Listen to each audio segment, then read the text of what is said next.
வணக்கம் and welcome to office delicacy.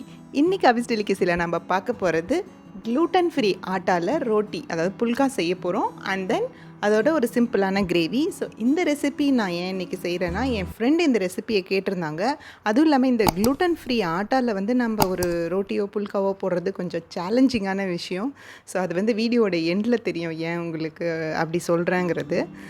So அது கொஞ்சம் அவங்க கேட்டிருந்தாங்க, ஏதாவது டிப் இருக்கா கொஞ்சம் நல்லா சாஃப்டாக வர மாதிரி செய்கிறதுக்கு அப்படின்னு. ஸோ அதுக்காக தான் நான் இந்த ரெசிபியை போடுறேன். ஸோ இதில் ரெசிபி ஸ்டார்ட் பண்ணிடலாம். க்ளூட்டன் ஃப்ரீ ஆட்டா வாங்கியிருக்கேன். இதுக்கு 2 கப்ஸ் நான் இன்றைக்கி க்ளூட்டன் ஃப்ரீ ஆட்டா எடுத்துக்கிறேன். நான் எங்களோட டின்னர் இதுவாக தான் இருந்துச்சு. ஸோ அதனால் எங்கள் வீட்டில் 4 பேர் இல்லையா, குட்டீஸ் 2 பேர், எங்கள் 2 பேருக்கு. ஸோ 4 பேருக்கு நான் ஒரு 2 கப்ஸ் ஆட்டா எடுத்துக்கிட்டேன். இது கரெக்டாக இருந்தது. இந்த க்ளூட்டன் ஃப்ரீ ஆட்டா 2 கப்ஸ் எடுத்தாச்சு. ஸோ இதுக்கு தேவையான அளவு உப்பு ஆட் பண்ணிக்கலாம். இந்த உப்பு ஆட் பண்ணி நல்லா மிக்ஸ் பண்ணிவிட்டு, இதில் வேறு எதுவும் நான் ஆட் பண்ணல. தண்ணி நல்லா கெட்டிலில் கொதிக்க வச்சுருந்தேன். நல்லா பாயில் ஆகிற தண்ணியை கொஞ்சம் கொஞ்சமாக ஊற்றி மிக்ஸ் பண்ணிக்கிட்டேன்.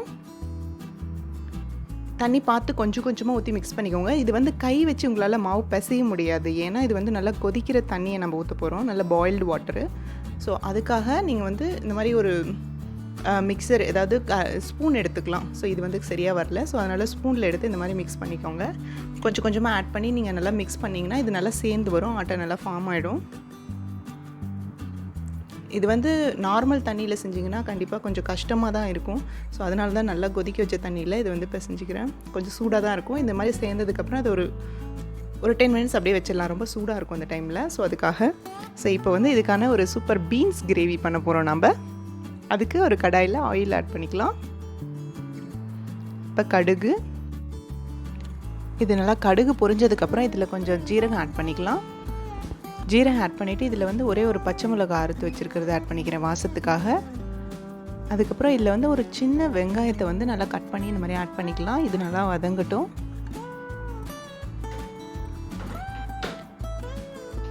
வெங்காயம் வதங்கினதுக்கப்புறம் இதில் நம்ம சின்ன சின்னதாக கட் பண்ணி வச்சுருக்கிற பீன்ஸை ஆட் பண்ணிக்க போகிறோம். ஸோ பீன்ஸ் ஆட் பண்ணிக்கலாம். பீன்ஸை ஆட் பண்ணி நல்லா இந்த பீன்ஸோட பச்சை வாசம் போகிற அளவுக்கு இதை நல்லா வதக்கிக்கலாம். இதுக்கு தேவையான கொஞ்சம் உப்பு போட்டு நீங்கள் வதக்கும் போது சீக்கிரம் வதங்கிடும்.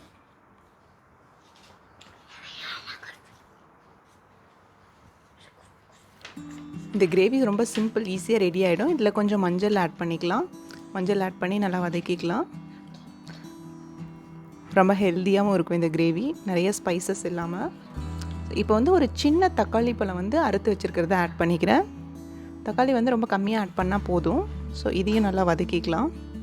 தக்காளி வதங்கினதுக்கப்புறம் இதில் கொஞ்சம் குழம்பு மிளகாய் பொடி போட்டுட்டு ஒரு 1/2 கப்பு தண்ணி ஊற்றிட்டு மூடி வச்சிடலாம். 1/2 கப் கூட இல்லை, கிரேவி ரொம்ப தண்ணியாக தேவையில்லைன்னா நீங்கள் ஒரு 1/4 கப் ஊற்றி தேவையான அளவு உப்பு போட்டு இதை மூடி வச்சிடலாம். பார்த்திங்கன்னா வெந்துடுச்சு. இப்போ ஒரு 5 to 10 மினிட்ஸில் நல்லா வெந்துடும் பீன்ஸு. ரொம்ப சூப்பராக ரெடி ஆகிடுச்சு கிரேவி.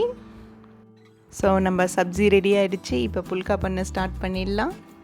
ஸோ இதுக்கு பார்த்திங்கன்னா இந்த டவ் இந்த மாதிரி கொஞ்சம் ஒரு போர்ஷன் எடுத்துக்கலாம். இது ரொம்ப சாஃப்டாக இருக்கும். இது எப்படி இருக்கும்னா, அரிசி மாவு நீங்கள் பிசைஞ்சு வச்சா எப்படி இருக்குமோ அந்த மாதிரி தான் இருக்கும். நார்மல் வீட் ஃப்ளார் மாதிரி இருக்காது. இது க்ளூட்டன் ஃப்ரீ அப்படிங்கிறதுனால. ஸோ இதுக்கு எல்லா பக்கமும் நல்லா அந்த ட்ரை ஃப்ளோர் அப்ளை பண்ணிக்கலாம். இதுவும் அதே க்ளூட்டன் ஃப்ரீ ஆட்டா தான் நான் எடுத்திருக்கேன். ஸோ அது இந்த மாதிரி வரமாவு நல்லா அப்ளை பண்ணிவிட்டு நீங்கள் தேய்க்கும் போது கொஞ்சம் ஒட்டாமல் வரும். மெதுவாக தேய்க்கணும்.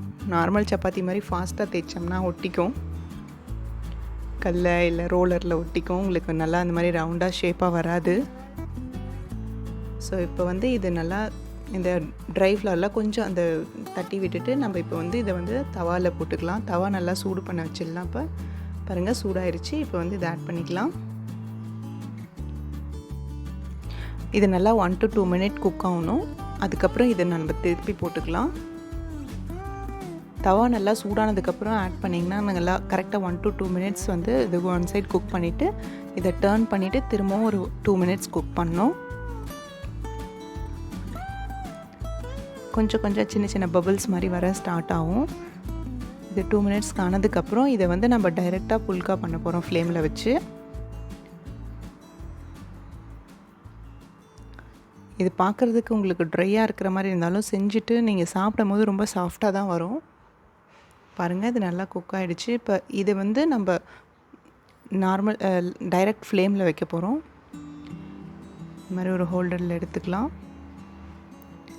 இப்போ வந்து நார்மலாக வந்து இந்த மாதிரி டைரக்ட் ஃப்ளேமில் வைக்கும்போது கொஞ்சம் ஹீட் அதிகமாக வச்சுக்கோங்க. ரொம்ப கம்மியாக வச்சிங்கன்னா அது வந்து நல்லா இந்த மாதிரி உப்பி வராது.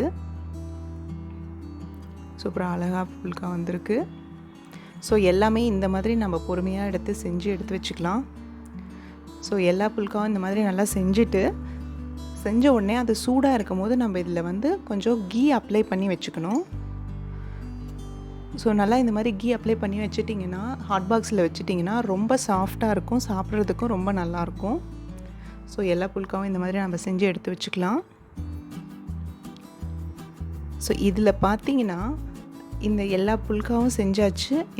இந்த வெஜிடபிள் நம்ம செஞ்சோம் இல்லைங்களா, பீன்ஸ் கிரேவி, அது உங்களுக்கு வந்து செமி கிரேவியாக இருக்கே எப்படி சாப்பிட்றதுன்னு யோசிக்க வேணாம். ஸோ இது கூட வந்து ஒரு கோகோனட் சட்னி செஞ்சுக்கலாம். நார்மலாக நம்ம இட்லி தோசைக்கு செய்கிற அந்த கோகோனட் சட்னி. ஸோ இந்த புல்கா ப்ளஸ் தட் பீன்ஸ் அந்த sabji and coconut chutney with சாலடோட சூப்பரான மீலாக இருந்தது. ஸோ அன்றைக்கி எங்களோட டின்னர் வந்து அதுவாக தான் இருந்துச்சு. ஸோ அதனால தான் நான் சொல்கிறேன், ரொம்ப கம்ப்ளீட் மீலாக இருந்தது. ஸோ டயபெட்டிஸ் இருக்கிறவங்களுக்கு இந்த பீன்ஸ் வந்து ரொம்ப நல்லது. அதுவும் இல்லாமல் இந்த சட்னி வந்து கொஞ்சம் தனியாக லைட்டாக அதை கொடுக்கும்போது உங்களுக்கு சப்ஜி அந்த குக்கம்பர் இதெல்லாம் வச்சு ட்ரையாகவும் இருக்காது அண்ட் அவங்களுக்கும் சாப்பிட்றதுக்கு கொஞ்சம் ஹாப்பியாகவும் இருக்கும். நிறைய ஸ்பைசஸ் இல்லாமல் சூப்பர் ஹெல்தி மீலாக இருக்கும். அதுவும் இல்லாமல் இந்த சப்பாத்தி பார்த்திங்கன்னா நீங்கள் ஃபாஸ்ட்டாக தைச்சிட்டிங்க இல்லை கொஞ்சம் தண்ணி அதிகமாகிடுச்சுன்னா இது பார்த்திங்கன்னா இப்படியெல்லாம் ஒட்டிட்டு வந்துடும். ஸோ அதுக்காக தான் நான் உங்கள்கிட்ட இதை காட்டுறேன். ஸோ இதை ஒரு டிப்பாக வச்சுக்கோங்க. இந்த மாதிரி வந்துச்சுன்னா தென் அகைன் இன்னும் கொஞ்சம் மாவு போட்டு நல்லா பிசைஞ்சிட்டு தேய்ச்சிக்கோங்க. கொஞ்சம் பொறுமையாக செஞ்சிங்கன்னா இந்த கையில் இந்த மாதிரி கொஞ்சம் ஓரளவுக்கு ஸ்ப்ரெட் பண்ணிக்கிட்டு தேய்ச்சிங்கன்னா ஓரளவுக்கு வரும்.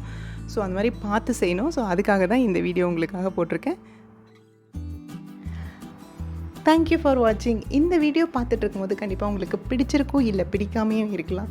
ஸோ உங்களோட தாட்டை நீங்கள் வெளிப்படுத்துறதுக்கு லைக்கோ இல்லை டிஸ்லைக்கோ ஏதோ ஒன்று கொடுத்தீங்கன்னா இது ரொம்ப ஹெல்ப்ஃபுல்லாக இருக்கும் எனக்கு உங்களோட கனெக்ட் ஆகிறதுக்கு. தேங்க்யூ ஃபார் வாட்சிங். பாய்.